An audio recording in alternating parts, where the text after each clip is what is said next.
The dying sun painted the dusty streets of Presidio, Texas, with harsh gold when Zara Whitfield was dragged through the swinging doors of the Painted Lady Saloon, her protests lost beneath the raucous piano and drunken laughter. She didn't belong here, but Silas Blackburn, the man who'd purchased her family's debt, didn't care about belonging. He cared about profit. "You dance tonight," he hissed in her ear, his whiskey breath burning her nostrils, "or your little sister pays the price." Zara's hands trembled as she stared at the crude stage where women in tawdry costumes twirled for the entertainment of unshaven men. It was 1876, and options for a woman alone in the West were cruelly limited. Her father's death had left them destitute, her mother bedridden with consumption, and 12-year-old Emily dependent on whatever medicine their meager earnings could buy.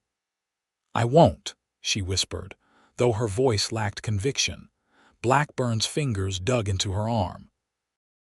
"Then I'll take your family's house tomorrow. Where will your sick mother sleep?"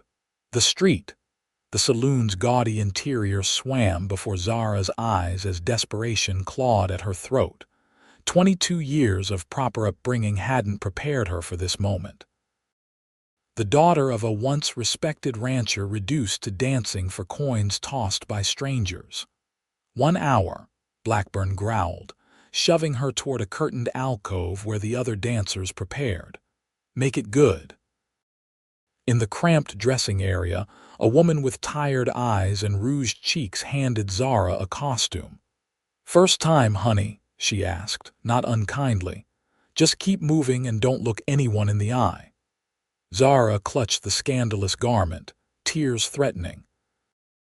"My family, we all got stories," the woman said, turning away. "Put it on. It gets easier." But Zara knew some things should never get easier. With trembling fingers, she changed into the tattered costume, each second an agony of shame. On the other side of the saloon, Marshal Matthew Ryder pushed through the batwing doors, dust from the trail still clinging to his denim and leather. At 30, his face already bore the weathered lines of a man who'd seen too much frontier justice. He hadn't planned to stop at the Painted Lady, had sworn off such establishments after what happened in Tucson, but rumors of Blackburn's growing criminal enterprise demanded investigation. The piano player hammered out a tinny rendition of "Buffalo Gals" as Matt's eyes adjusted to the smoky interior. He spotted Blackburn immediately, the self-proclaimed businessman holding court at a corner table, counterfeit smiles masking the cruelty Matt knew lurked beneath. "Evening, Marshal," called the bartender, a burly man named Jonas. "Unusual seeing you in here." Matt nodded curtly. "Just passing through." "Sure you are," Jonas said with a knowing grin. "Show's about to start. Blackburn's got a new girl tonight." Something in the bartender's tone made Matt frown. "New girl, Zara Whitfield. Old man Whitfield's daughter, you know, the rancher who died last winter." Matt's jaw tightened.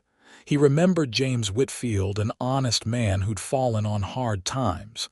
His daughter wouldn't be working here. "Tell that to Blackburn. He bought their bank notes." Jonas leaned closer. "Word is, he's been squeezing half the county like that. Gets people desperate, then offers employment." A bell jangled, announcing the show. Matt's attention turned to the small stage where 3 women in gaudy attire began a stilted dance. Among them stood a slender figure whose movements lacked the practiced sway of the others. Even beneath the garish makeup, he recognized her Zara Whitfield, who'd once recited poetry at the town's Independence Day celebration, whose quiet dignity had always commanded respect. Their eyes met across the room. Hers widened in recognition, then immediately lowered in shame. The flush that spread across her cheeks had nothing to do with rouge. Something cold and furious settled in Matt's chest. He'd spent 3 years upholding the law in Presidio, yet somehow men like Blackburn continued to thrive, preying on the vulnerable. Quite a looker, ain't she? Slurred a cowhand at the nearest table. Bet Blackburn'll double his business with that one. Matt's hand instinctively moved to the pistol at his hip. Instead of drawing it, he strode directly to Blackburn's table. "Marshal," Blackburn greeted him with false warmth. "Care to join us? Outside?" "Now." Matt's voice was low, controlled. Blackburn's smile never wavered. "I'm conducting business. So am I." Matt leaned closer. "Either we talk privately, or I start asking loud questions about those cattle that disappeared from the Peterson ranch last month." The saloon owner's eyes hardened. With exaggerated courtesy, he stood and followed Matt through a side door into the alley. The desert night had turned cool, stars pricking the vast Texas sky. Matt didn't waste time. "Zara Whitfield doesn't work here anymore," he stated flatly. Blackburn laughed. "She works wherever I say. I own her family's debt." "How much?" "Excuse me, the debt." "How much?" Blackburn named a figure that made Matt's stomach turn. It was substantial, more than a marshal's salary could cover, but not as insurmountable as Blackburn wanted the Whitfields to believe. "I'll give you until noon tomorrow to consider a reasonable offer," Matt said. "There's nothing to consider. She's contracted to dance here every night, unless—" Blackburn's smile turned suggestive. "She has other talents worth exploring." Matt's control snapped. His fist connected with Blackburn's jaw, sending the man sprawling against the saloon wall. "That's assault on a businessman," Blackburn spat, blood trickling from his split lip. "Funny," Matt replied coldly. "I didn't see anything. Must have been the wind." He hauled Blackburn up by his collar. "Noon tomorrow. And if you so much as look at her again tonight, I'll find those missing cattle in your private stock." Inside, Zara stumbled through the humiliating routine, her eyes fixed on the warped floorboards. Each whistle, each leering gaze was a fresh wound to her dignity. When the music finally ended, she hurried toward the dressing area, desperate to escape. A rough hand caught her wrist. "Where you running to, pretty lady?" A bearded miner pulled her toward his lap. "Please, I'm not," she began. "She's not available." The marshal's voice cut through the noise. He stood beside them, his presence commanding immediate respect. "Miss Whitfield was just leaving." The miner released her instantly. "Didn't know she was spoken for, Marshal." Matt didn't correct him. Instead, he removed his long duster and placed it around Zara's shoulders, covering the revealing costume. "My apologies for the interruption, gentlemen," he addressed the disappointed crowd. "Miss Whitfield has a prior engagement."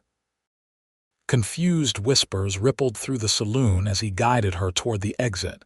They were nearly at the door when Blackburn reappeared, his face darkening at the sight of them. "She isn't going anywhere," he barked. "We have an arrangement." Matt's hand moved to his holster. "She doesn't work here anymore." The saloon fell silent, every eye watching the confrontation. Blackburn glanced around, calculating his odds. Whatever he saw in Matt's expression must have convinced him this wasn't a battle worth fighting, not publicly, at least. "This isn't over, Marshal," he said quietly.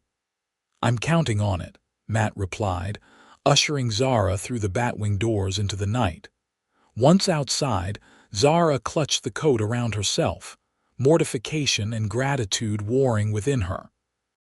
"Marshal Ryder, let me take you home," he interrupted gently. "We can talk on the way."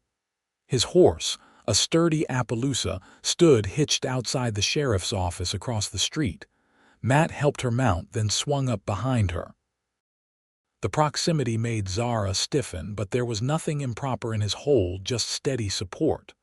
"Why?" she finally asked as they rode through the quiet streets. "Why did you interfere?" Matt was silent for a moment. "Your father was a good man. He'd have done the same for my family." "We owe Blackburn a great deal of money," she said, her voice small. "I know. I'm working on that." The certainty in his voice gave her a flutter of hope she dared not trust. "He'll come for us tomorrow. My mother, my sister, I'll be there before he is," Matt promised. They reached the small Whitfield house at the edge of town. Once a cheerful home surrounded by productive land, it now stood neglected, the fields untended since James Whitfield's passing. A single lamp burned in the window, Emily waiting up, despite the late hour.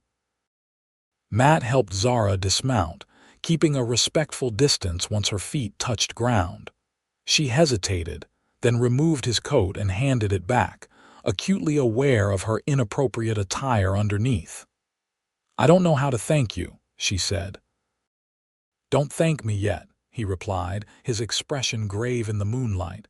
"This is just beginning. Blackburn won't give up easily. Why do you care what happens to us?" The question escaped before she could stop it. Matt studied her for a long moment. "Because sometimes doing what's right isn't about the law, Miss Whitfield. It's about justice." He tipped his hat. "Lock your door. I'll return at first light."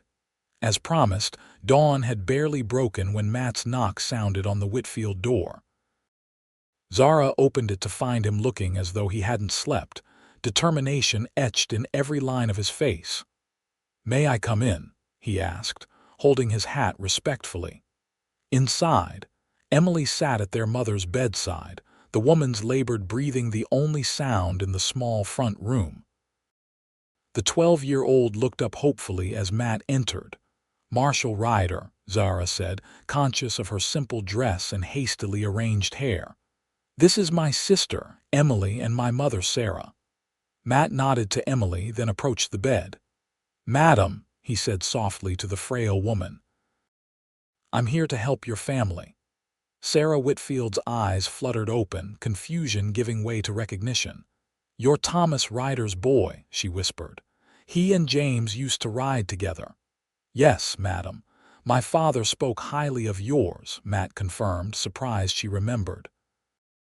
A ghost of a smile crossed Sarah's pale face. "Good men, both of them." Her gaze shifted to her elder daughter. "Zara, what's happening?" Zara hesitated, unwilling to burden her mother with yesterday's humiliation. "Mrs. Whitfield," Matt said, saving her from explanation. "Your family's debt to the bank was purchased by Silas Blackburn. I believe he's been charging interest beyond what's legal, and I intend to challenge it. But first, we need to get you somewhere safe." "We have nowhere to go," Zara said, anxiety evident in her voice. "My sister has a place outside Marfa. It's about 20 miles, but the air there is cleaner, and you'd be beyond Blackburn's immediate reach." Matt turned back to Sarah. "Mrs. Whitfield, can you travel?" The woman nodded weakly. "If it protects my girls." Within the hour, Matt had returned with a wagon borrowed from Doc Wilson, equipped with a mattress and supplies for the journey. News traveled fast in Presidio. Already, concerned neighbors were watching from their porches as the marshal helped the Whitfield women into the wagon. "Marshal," called Mrs. Abernathy from across the street, "is it true what they're saying about Blackburn forcing Zara to work in that horrible place?" Zara's cheeks burned with shame, but Matt's steady voice cut through her embarrassment. "Mrs. Whitfield and her daughters are traveling to recover her health," he stated firmly. "Any other talk is just gossip, best forgotten." The old woman nodded sagely. "Of course, Marshal. We'll be praying for them." As they left town, Zara noticed 3 of Blackburn's men watching from the shadows near the saloon. "They'll tell him," she murmured. "I'm counting on it," Matt replied grimly. "Let him come after me instead of you." The journey to Marfa was slow, careful to avoid jostling Sarah's fragile condition. Emily, initially withdrawn, gradually warmed to Matt as he pointed out landmarks and shared stories of the surrounding countryside. By midday, she was riding beside him on the wagon bench, her natural childish curiosity temporarily overshadowing their troubles. "Your sister," Zara ventured from where she sat attending her mother in the wagon bed. "Will she mind unexpected guests?" "Margaret." "She'll be delighted," Matt assured her. "Her husband passed last year. The ranch keeps her busy, but she misses having family around." "You're very kind to help strangers this way," Sarah said weakly. Matt's expression grew solemn. "You aren't strangers, Mrs. Whitfield. Your husband once saved my father during a cattle drive gone wrong. Ryder men pay their debts." The sun was low when they finally approached the modest ranch house nestled against rolling hills. A tall woman with Matt's same determined jawline stepped onto the porch, surprise giving way to welcome when she recognized her brother. "Matthew, what brings?" Her gaze fell on the occupants of the wagon, and understanding immediately replaced her questions. "Bring them inside," she said simply. "The blue room is ready." Margaret Ryder proved as capable and direct as her brother. Within hours, she had Sarah settled in a sunny bedroom, summoned the local doctor, and prepared a hearty meal that was the first decent food the Whitfield women had enjoyed in months. "Your brother explained some of our situation," Zara said as she helped Margaret clear the dishes. Emily had already fallen asleep beside Sarah's bed, exhaustion finally claiming her. "I don't know how we'll ever repay your kindness." "Nonsense," Margaret replied briskly. "Matthew rarely asks for anything. When he does, I listen." She studied Zara thoughtfully. "He's riding back to Presidio tonight." "Tonight?" Alarm shot through Zara. "But he's been traveling all day. Surely he needs rest." "Try telling him that," Margaret said with a knowing smile. "He's in the barn now, checking his gear." Zara found him there, tightening the cinch on his saddle. The lantern light caught the silver of his marshal's badge and the determination in his profile. "You're leaving," she said, not bothering to hide her dismay. Matt straightened. "Blackburn will be looking for you. When he finds you gone, there's no telling what he'll do. And you intend to face him alone, after crossing him so publicly." Fear made her voice sharper than intended. "It's my job, Miss Whitfield." "Zara," she corrected automatically. "After everything, surely we can use our Christian names." A faint smile touched his lips. "Zara, then." "Matt," she stepped closer. "What Blackburn tried to make me do what would have happened if you hadn't come," her voice faltered. "But I did come," he said quietly. "Why, the truth this time." Matt was silent for a long moment, his hands stilling on the leather straps. "I've watched Blackburn destroy too many lives when I saw you on that stage." Something dark flashed across his features. "There are lines that shouldn't be crossed."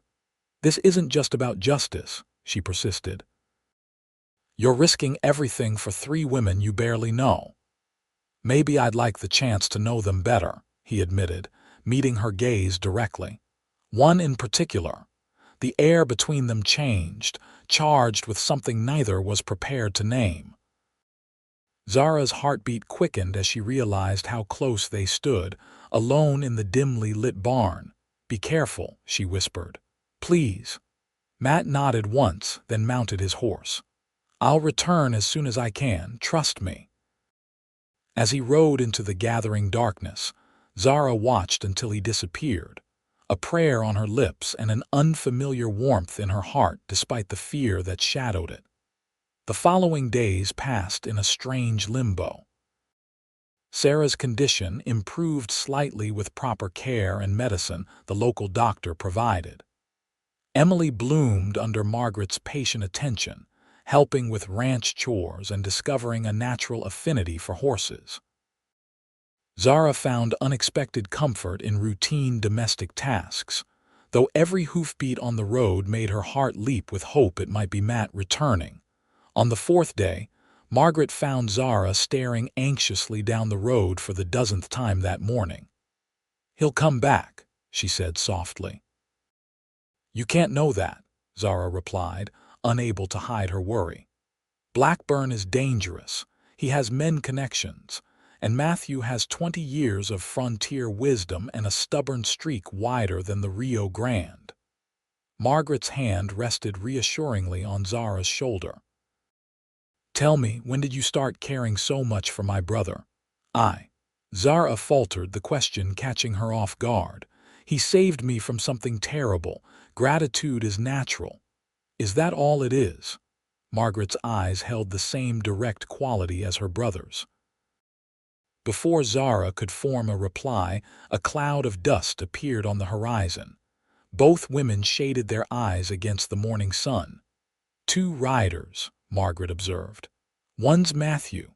Relief flooded through Zara, followed immediately by concern about the second rider. As they drew closer, she recognized the portly figure of Judge Franklin from the county seat.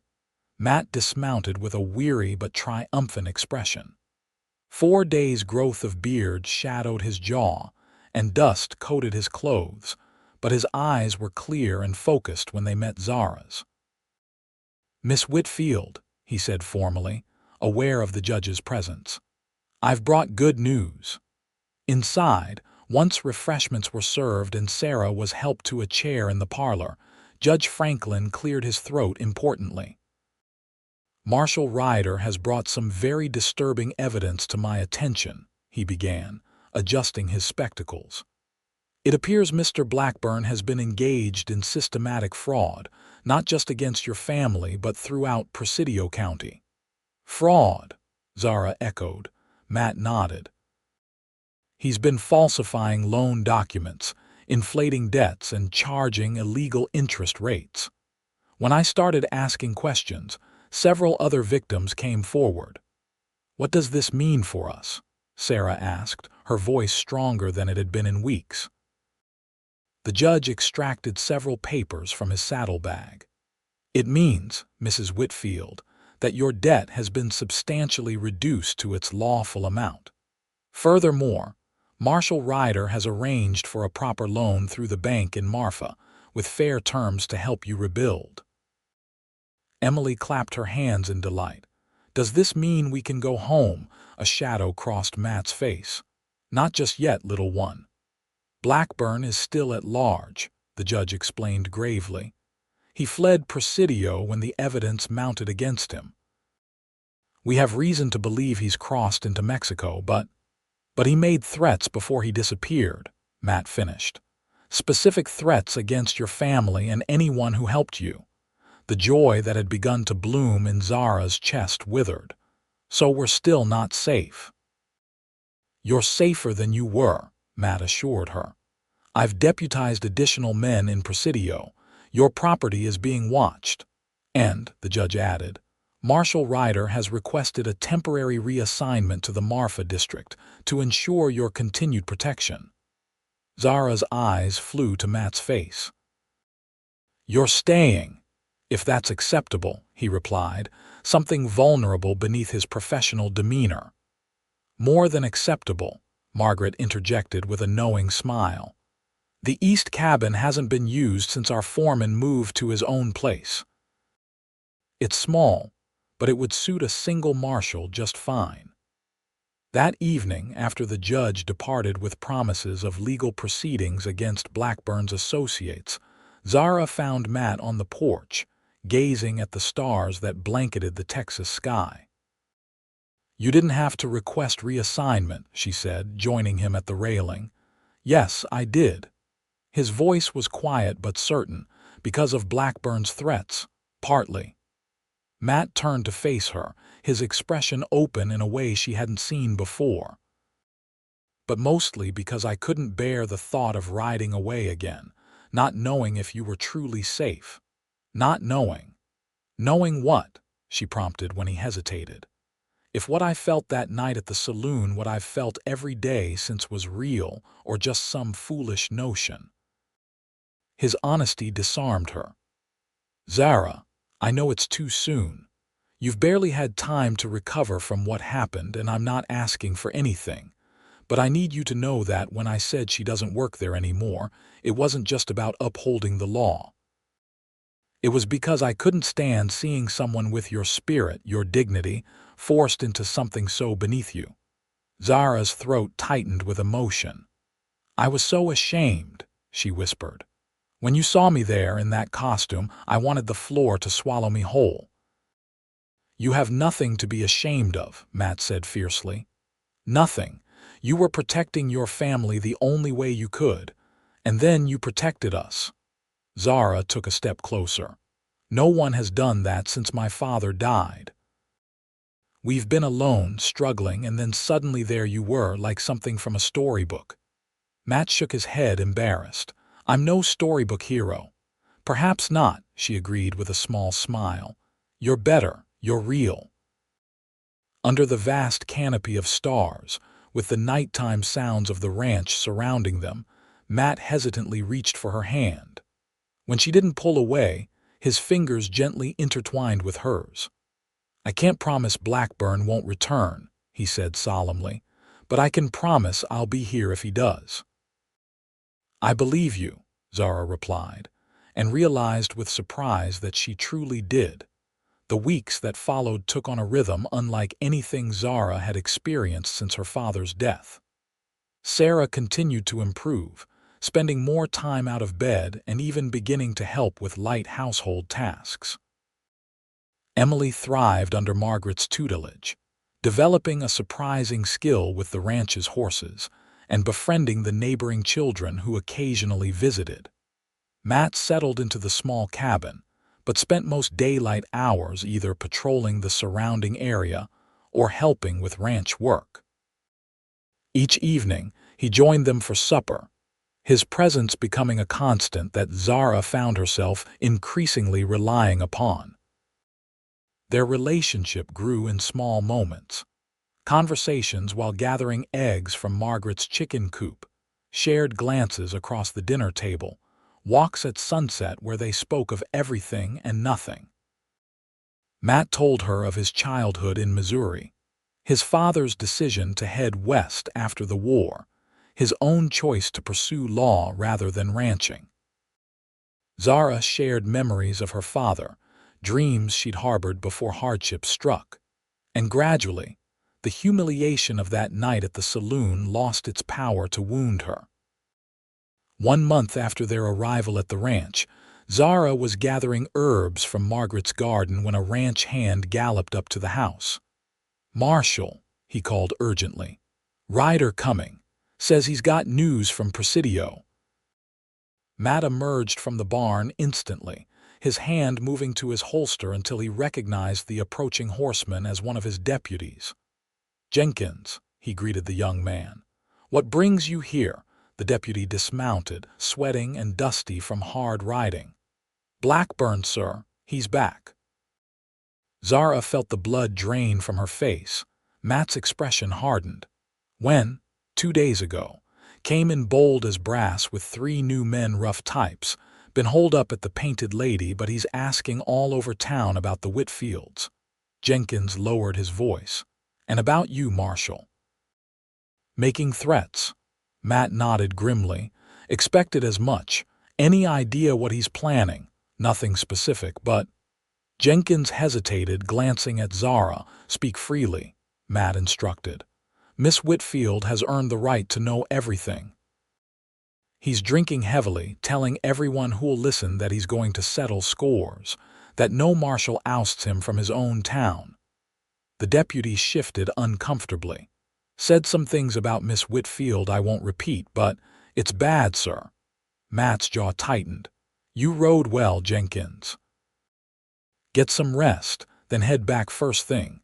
Tell Sheriff Porter I'll be in Presidio tomorrow." "You can't go back there," Zara protested once the deputy had been taken to the bunkhouse. "It's exactly what he wants." "It's my job, Zara. Your job isn't to walk into a trap." Her voice rose with fear. "He's baiting you, can't you see that?" Matt's expression softened. "Of course I see it, but I can't hide here forever while he terrorizes Presidio. Sooner or later this has to end." "Then we'll go with you," she insisted. "All of us." "Absolutely not." Matt's tone brooked no argument. "Your mother isn't strong enough for travel, and I won't risk any of you. So instead you'll risk yourself, alone." Tears threatened, but Zara fought them back. "There must be another way. If there is, I'll find it." Matt touched her cheek gently. Trust me." That night, the household was subdued. Margaret prepared Matt's saddlebags with supplies while Sarah and Emily retired early, the news of Blackburn's return having shaken them deeply. Zara found herself unable to sit still, pacing the porch long after everyone else had gone to bed. She heard Matt's footsteps before she saw him, his tread now as familiar to her as her own heartbeat. "You should rest," he said quietly, joining her on the porch. "I can't." Zara turned to face him, moonlight silvering his features. "Every time I close my eyes, I see you riding into Presidio and not coming back." Matt stepped closer. "Zara, no, let me finish." She drew a steadying breath. "When my father died, I thought I would never feel safe again.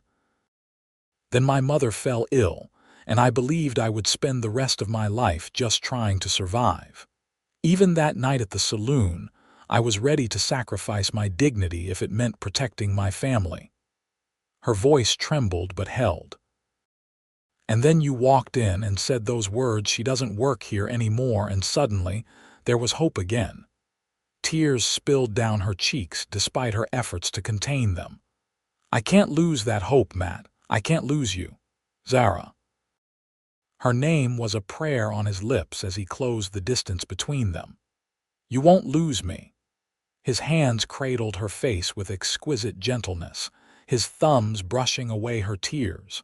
When his lips found hers, the kiss was tender, reverent, a promise more binding than any words could be.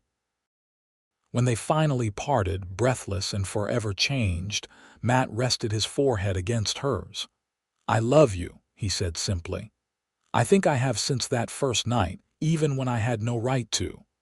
"You had every right," Zara whispered. "You saw me the real me when I could barely see myself." "And I'll come back to you," he vowed. "Whatever happens in Presidio, I will come back." Dawn found them in the ranch yard, Matt making final preparations to his horse while Margaret pressed a package of food into his saddlebags. Sarah and Emily stood on the porch, their faces etched with worry. Zara approached as he mounted, her composure hard-won after a sleepless night. "Remember your promise," she said, looking up at him. Matt reached down, his hand catching hers one last time. 3 days, he told her. "If I'm not back in 3 days, you will be," she interrupted fiercely. With a nod to the assembled women, he turned his horse toward Presidio, the rising sun at his back and Zara's kiss still warm on his lips. The 3 days that followed were the longest of Zara's life. She moved through ranch chores mechanically, her thoughts constantly straying to Presidio, to Matt, to Blackburn. On the evening of the second day, a thunderstorm rolled across the hills, lightning splitting the sky as rain lashed the windows. Zara stood at the glass, wondering if Matt was caught in the downpour, if he was safe, if he was even still. She couldn't complete the thought. On the third day, Margaret found Zara in the barn, aggressively mucking out stalls in a futile attempt to channel her anxiety. "You love him," Margaret said. It wasn't a question. Zara leaned on the pitchfork, suddenly exhausted. "Yes, good. He deserves that." Margaret's directness was comforting in its consistency. "And if he doesn't come back today?" "He will," Zara insisted, though doubt gnawed at her with every passing hour. But sunset came and went with no sign of Matt. Supper was a silent affair, even Emily subdued as she pushed food around her plate. When darkness fell completely, Zara stood on the porch, straining to hear hoofbeats that didn't come. "You should sleep," Sarah said gently, joining her daughter. "You can't keep watch all night." "I can't sleep," Zara confessed. Not until a sound in the distance silenced her. Both women listened intently. "Riders," Sarah whispered. "More than one." Zara's heart leapt, then plummeted as she distinguished multiple horses approaching. Matt had left alone. "Inside," she told her mother urgently. "Wake Margaret, get Emily to the back room." As her mother hurried to obey, Zara slipped into the cabin where Matt had stayed. finding his spare pistol in the drawer where she'd seen him place it. Her hands shook as she checked that it was loaded, her father's long-ago lessons returning through a haze of fear. By the time she returned to the main house, Margaret had extinguished most of the lamps and positioned herself at a window with her deceased husband's rifle. 4 riders, Margaret reported tensely. Coming slow. Blackburn? Sarah asked from where she stood protectively beside Emily. Can't tell yet, Margaret replied, but they're not trying to hide their approach. Zara's grip tightened on the pistol. If it's him, it isn't. The deep voice from the doorway made all 4 women whirl. Matt stood there, rain-damp and exhausted but gloriously, wonderfully alive. Matt. Zara barely registered dropping the pistol as she flew across the room into his arms. He caught her tightly, his face burying in her hair as he held her as though he'd never let go. I'm sorry I'm late, he murmured against her ear. The storm washed out the lower road. We had to take the long way around. Zara pulled back slightly, suddenly remembering the approaching riders. Matt smiled, his eyes never leaving hers despite their audience. Judge Franklin and 2 federal marshals. They're bringing wagons tomorrow. It's time to take you home. Blackburn. Margaret asked sharply, in custody in Presidio, along with his associates. Matt's expression turned grim. There won't be a trial. He resisted arrest, drew on me when I confronted him at the saloon. I had no choice. The implications hung in the air. Zara searched his face for regret or trauma but found only weary relief. He's dead. Emily's small voice broke the silence. Matt nodded once, his arm still securely around Zara's waist. Yes, he can't hurt any of you again. Later, after the federal marshals had been fed and settled in the bunkhouse and the household had finally retired, Zara found Matt alone on the porch, staring into the night. Are you all right? She asked, coming to stand beside him. Better now, he said, drawing her close. I've never been one to celebrate taking a life, even one as corrupt as Blackburn's. But knowing you're safe, knowing you can go home without fear, that brings me peace. And will you come with us? Back to Presidio? The question that had been burning in her mind all evening finally escaped. Matt turned to face her fully. Actually, I've been thinking about that. The judge offered me a permanent position here in Marfa. The town's growing and they need a steady hand. He hesitated. It would mean putting down roots, building something permanent. Hope blossomed in Zara's chest. Permanent sounds wonderful. Even if it means living in a small marshal's house instead of rebuilding your father's ranch, Zara smiled, understanding the question beneath his words. Home isn't about the place, Matt. It's about the people. My mother and Emily will be fine wherever we are as long as we're together. We, he echoed, his eyes searching hers. Yes, we. Zara's certainty grew with each passing second. Unless I've misunderstood your intentions, Matt laughed softly. Not in the slightest. He took her hands in his. Zara Whitfield, I intended to do this properly with a ring and your mother's blessing, but I find I can't wait another moment. Will you marry me? Build that permanent life together? Yes, she whispered, joy bubbling through her veins. Yes, with all my heart. 1 year later, the small church in Marfa overflowed with well-wishers as Marshal Matthew Ryder and his bride, Zara, emerged into the autumn sunshine. Sarah and Emily Whitfield watched proudly from the front pew, their lives transformed from the desperate days in Presidio. Sarah's health had fully returned in the clean mountain air, and Emily had blossomed into a confident young girl with aspirations of becoming a teacher.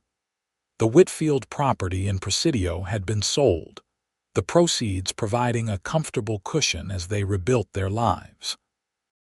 Matt and Zara's home, a sturdy 2-story structure on the edge of town, stood ready to welcome them after their brief honeymoon to San Antonio. As they rode away in a flower-decked buggy, Zara looked back at the assembled crowd, Margaret standing tall and proud, the townsfolk who had welcomed them so warmly, her mother and sister waving farewell. "Happy?" Matt asked, his hand covering hers. "Completely," she replied, leaning against his shoulder. "I never thought that night at the saloon." "Don't," he said gently. "That's behind us now." "But without it, we might never have found each other," Zara pointed out. "Sometimes the darkest moments lead to the brightest futures." Matt smiled, pressing a kiss to her temple. "Mrs. Ryder, I believe you're right." As the buggy crested the hill overlooking Marfa, Zara gazed at the vastness of Texas spread before them. Once, such an endless horizon had seemed frightening in its possibilities for hardship and loss. Now, with Matt beside her, it promised only adventure and love for all the days to come. "She doesn't work there anymore," Matt had said that fateful night. Simple words that had changed everything, setting them on this path together. And as the setting sun painted the world in gold, Zara Whitfield Ryder knew with absolute certainty that she had finally found where she truly belonged. 5 years later, the Ryder home buzzed with activity as preparations for the town's Founders' Day celebration reached their peak. Matt, now serving as county sheriff, adjusted his tie in the bedroom mirror while their 3-year-old son James attempted to copy him, tiny fingers fumbling with an imaginary necktie. "Like this, Papa?" the boy asked earnestly. "Perfect, son," Matt replied with a grin. "Every bit as handsome as your namesake." In the nursery across the hall, Zara rocked their 6-month-old daughter Sarah, named for her grandmother who now lived contentedly with Emily in a small house behind the Ryder home. Presidio and its painful memories had faded into the past, replaced by the joyful chaos of their growing family and the deep roots they'd established in Marfa. As Zara placed the sleeping baby in her crib, she caught sight of herself in the mirror, no longer the frightened young woman forced onto a saloon stage, but a confident wife, mother, and respected member of the community. The transformation still amazed her sometimes. Matt appeared in the doorway, James perched on his shoulders. "Ready for your speech, Mrs. Ryder? The whole town's waiting." Zara smiled, taking her husband's offered hand. "As long as you're beside me, I'm ready for anything."